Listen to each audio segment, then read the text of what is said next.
province of the artist, you know. It's really a way of living, making something substantial out of whatever circumstances you find yourself in.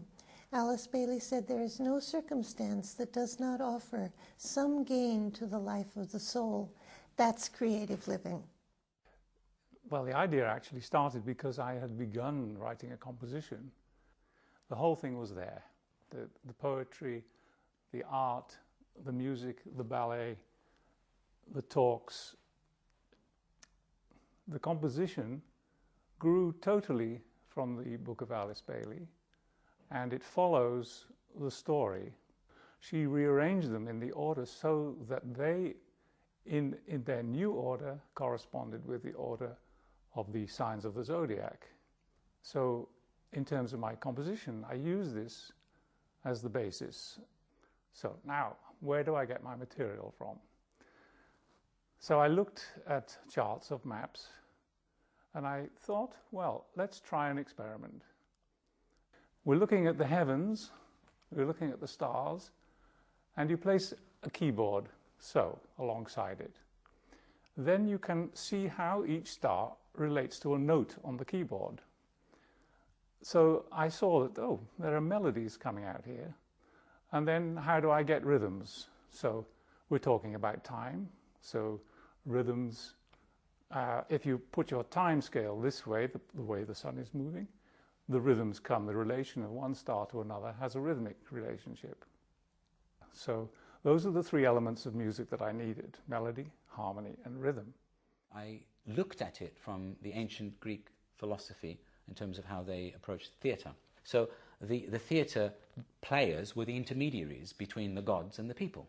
So I started everything off with an incantation, as it were, and then there's an evocation, and Hercules, son of Zeus and Hera, born of the stars and their constellation, etc. The myth is being born out of the constellation. Then you have the teacher speaking, and then you have the narrator who's like the orator. And then you've got the actual drama and the physicality of it. So it's on the sensorial level as well, with the lights, the sweat, the movement, the grunting, the jumps, the thudding, and so forth. And then you go back into the ethereal. I couldn't find a Hercules. And then an inspiration came and said, the reason is you're not supposed to find one man to play the role, get both of them to do it. So you're showing the feminine and the masculine.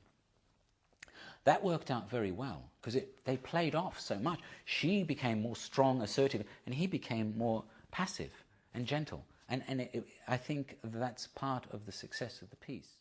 The experience of being focused on creating these works of art has been a very honorable task for me, a very great opportunity.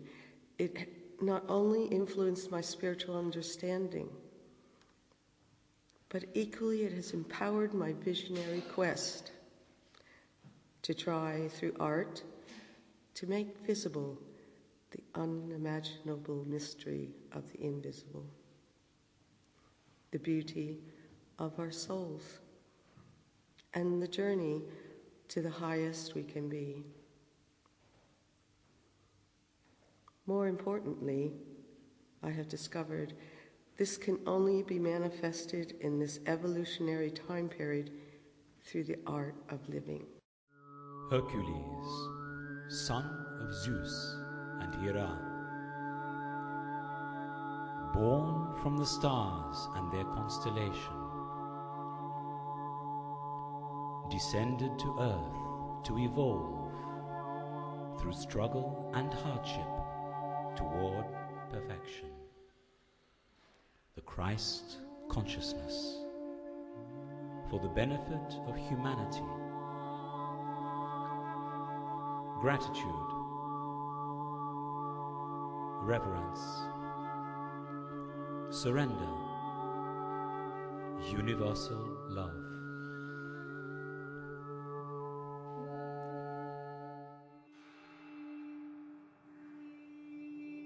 Aries, I am the fire which controls the mind.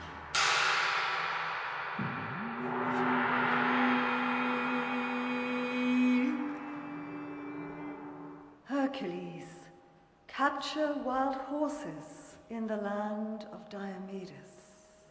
Hercules enlists the help of his friend Abderus. Together they successfully corner and tether the beasts. However, Hercules leaves his friend to finish the task. Fearful and unable to control the horses, Abderus is killed. Grief-stricken but wiser, Hercules pays the price of his initial failure.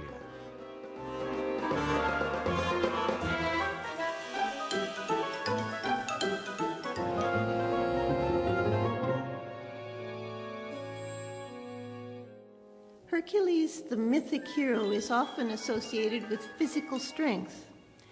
But that kind of prowess isn't as important as other types of strength. His real strength, I think, was of a more subjective nature. He had the power of courage in spite of foolishness and failure. He had the power of persistence.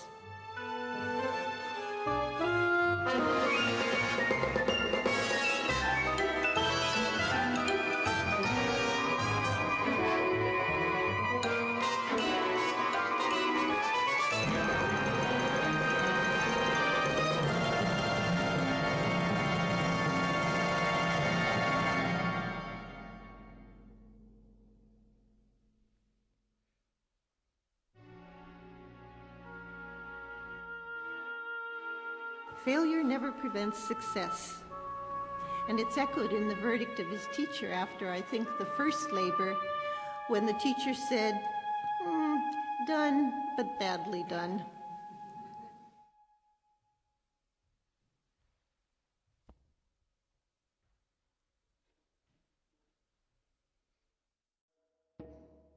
Taurus.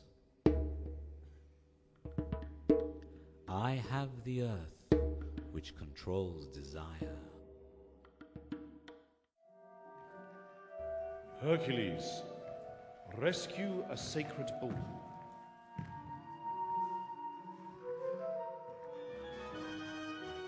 On the island is a vast maze.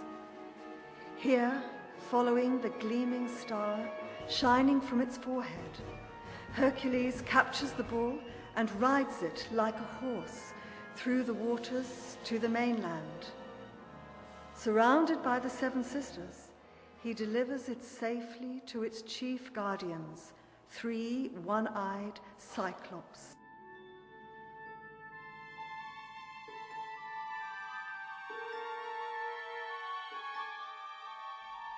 The second constellation is that of Taurus, which deals with desire on its more primitive level.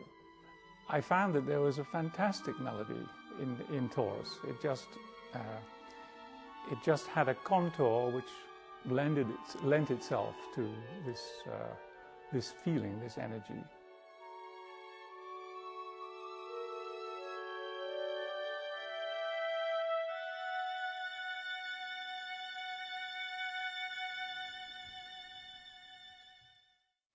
Gemini. I think the air which realizes duality.